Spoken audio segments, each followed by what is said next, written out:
Hi, today நான் என்ன பண்ண போகிறேன்னா little hot beetroot samosa. So இதுக்கு நான் மைதா மாவு எடுத்துக்கிறேன். பீட்ரூட்டை நான் கட் பண்ணிவிட்டு அது தோல் சீவி கொஞ்சமாக ஜூஸ் எடுத்து வச்சுக்கிறேன். இது கூட ஓமம், அதோட கஸ்தூரி மெத்தி, சால்ட், அப்புறம் கொஞ்சமாக ரீஃபைன் ஆயில் போட்டு நல்லா மிக்ஸ் பண்ணி வச்சுக்கலாம்.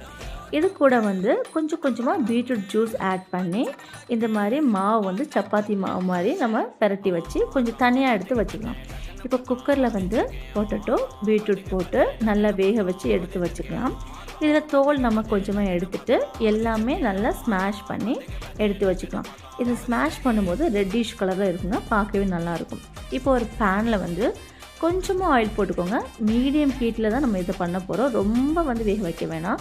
ஸோ ஜீரகம், ஆயில் சூடானதுக்கப்புறம் ஜீரகம், அப்புறம் க்ரீன் சில்லி, மஞ்சத்தூள், அப்புறம் ரெட் சில்லி, அப்புறம் குட்டியாக கட் பண்ண வெங்காயம், அதோட தனியாத்தூள் அதையும் போட்டுட்டு அதோடு சேர்த்து நம்ம garam masala plus ginger garlic paste, salt கொஞ்சம் ஆட் பண்ணிவிட்டு மேஷ் பண்ண பீட்ரூட் பொட்டேட்டோ பேஸ்ட் இருக்குல்லையே அதையும் போட்டுட்டு கொரியண்டர் போட்டு கொஞ்சம் கார்ன்ஃப்ளவர் மாவு போட்டு அந்த மாவு மாதிரி அழகாக ஸ்டஃபிங் ரெடி பண்ணி வச்சுக்கலாம்.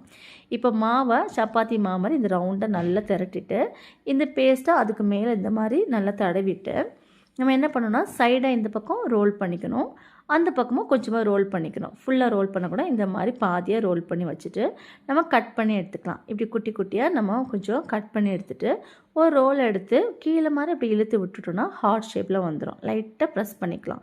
இதே மாதிரி எல்லாத்தையும் நம்ம பண்ணணும். இப்போ இந்த மாதிரி பண்ணும்போது அழகாக ஹார்ட் ஷேப்பில் வரும்.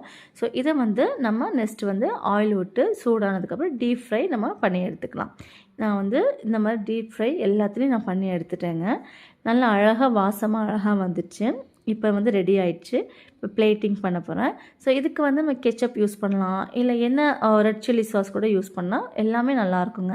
குழந்தைங்களுக்கு இந்த மாதிரி பண்ணி கொடுத்தா ரொம்ப நல்லாயிருக்கும், அவங்களுக்கும் பிடிக்கும். ஸோ டேஸ்ட் பண்ணி பார்த்தேன், உண்மையாக செம்மையாக இருந்துச்சு. ட்ரை பண்ணி பாருங்கள்.